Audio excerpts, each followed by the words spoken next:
5:30 को ऑफिस खत्म होने के बाद मैं सीधा घर नहीं गया था क्योंकि मुझे मेरे दोस्त का फ़ोन आया था जिसने मुझे राजा रानी वड़ा पाव की शॉप के सामने मलाड में रुकने के लिए कहा था। उसे कुछ शॉपिंग करनी थी इसलिए उसने कहा था, तुम रुकना साथ में जाएंगे। हम दोनों हमेशा एक साथ की शॉपिंग करने जाते थे। उस शॉप के पास पार्किंग के लिए पेरेल्ली कुछ लोहे के एंगल लगाए हुए थे। मैं उन्हीं पर चढ़कर बैठ गया और अपने दोस्त का इंतजार करने लगा।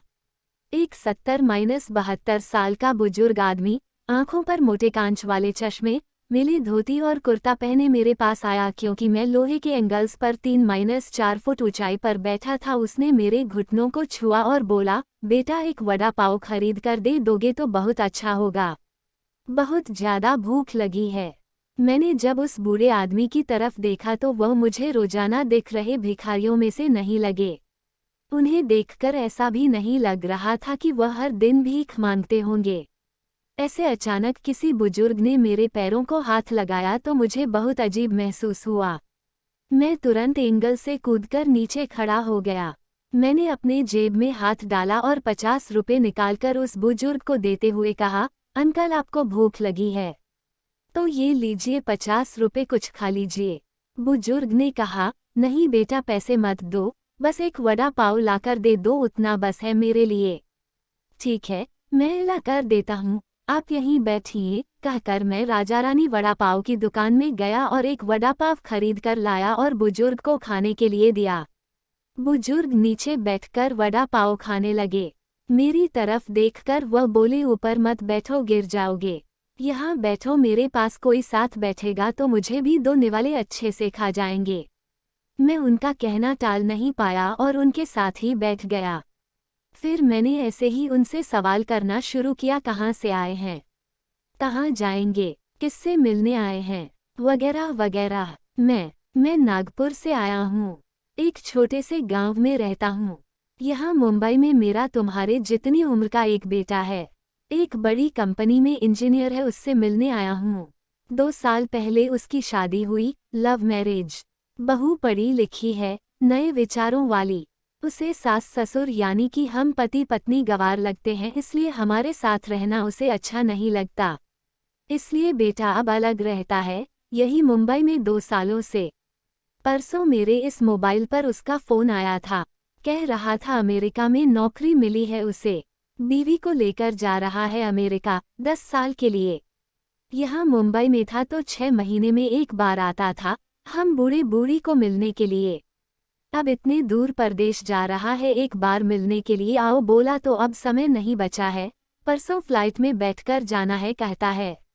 अब 10 साल के लिए जा रहा है, पता नहीं तब तक हम जिएंगे या मरेंगे, इसलिए सोचा खुद ही जाकर उसे मिल लेता हूँ।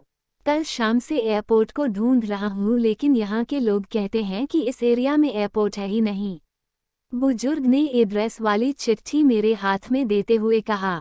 उनकी बात सुनकर मैंने कहा, लोग सच कह रहे हैं, एयरपोर्ट यहाँ नहीं है, सेंटा क्रूज में है। बुजुर्ग ने मेरी तरफ देखकर कहा, लेकिन परसों जब बेटे का फ़ोन आया था तो उसने यही पता लिखवाया था मुझे।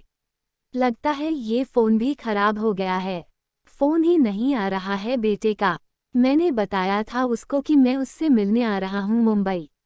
कहते हुए बुजुर्ग ने मोबाइल मुझे देखने के लिए दिया। अब मेरे एक हाथ में चिट्ठी और एक हाथ में मोबाइल था। मैंने मोबाइल का बटन दबाकर देखे, मोबाइल अच्छे से चल रहा था और मोबाइल में नेटवर्क भी पूरी तरह से आ रहा था। मैंने उनसे पूछा, आपने नहीं लगा के देखा फ़ोन बेटे को? मुझे कहाँ लगाना आता है बेटा फ़ोन, कोई फ़ोन करता है तो उठा लेता हूँ बस, उन्होंने कहा। मैंने रिसीव्ड कॉल में जाकर आखिरी आए नंबर पर कॉल किया। 2 रिंग्स बजने के बाद कॉल कट कर दिया गया।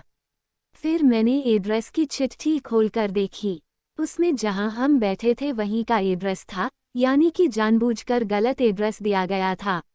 मैं समझ चुका था कि गलत पता देकर लड़का अपने माँ बाप को टाल रहा था और अब वो उनका फ़ोन भी नहीं उठा रहा था। मुझे ये भी मालूम पड़ चुका था कि वह जिस प्लेन में सवार हो चुका था वह प्लेन कभी भी उसके माँ बाप के दिशा में उड़ने वाला नहीं था। तब तक मेरा दोस्त वहां आ गया और बोला, चलो शॉपिंग करने चलते हैं। मैंने उसे 2 मिनट रुकने के लिए कहा और मैं बुजुर्ग की तरफ देखकर सोच में पड़ गया। मैं समझ नहीं पा रहा था कि अपने बेटे के तरफ से होने वाली धोखेबाजी को ये बुजुर्ग समझ नहीं पा रहे थे या फिर खुद का बच्चा उनके साथ ऐसा व्यवहार कर सकता है, ये वो स्वीकार नहीं कर पा रहे थे। मैं बुजुर्ग से बोला, अब तक तो आपका बेटा जिस प्लेन में बैठा है वो उड़ चुका होगा। मुझे नहीं लगता कि अब आपकी उससे मुलाकात हो पाएगी, इसलिए अच्छा यही होगा आप वापस अपने घर लौट जाए और आंटी भी आपका इंतजार करती होगी।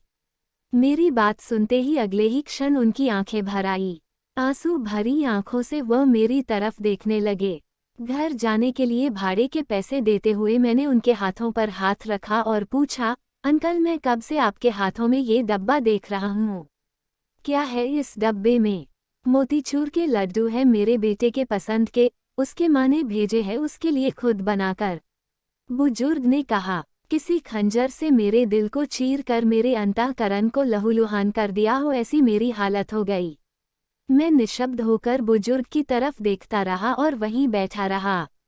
ये भाई चल ना, देर हो रही है।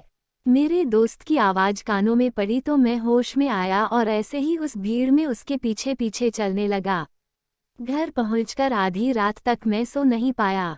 रह रहकर एक ही सवाल मेरे मन में उठ रहा था, एक वड़ा पाव की भीख मांगने वाला वह बेचारा आदमी भूख से बेहाल होने के बावजूद भी अपने साथ लाए उस मोतीचूर के लड्डुओं में से एक लड्डू खुद नहीं खा सकता था क्या? अपने बेटे से इतना प्यार। कैसी लगी आपको ये दिल छूने वाली कहानी? आपने इस कहानी को पूरा पढ़ा, इसका मतलब है आपको ऐसी इमोशनल कहानियाँ पसंद है।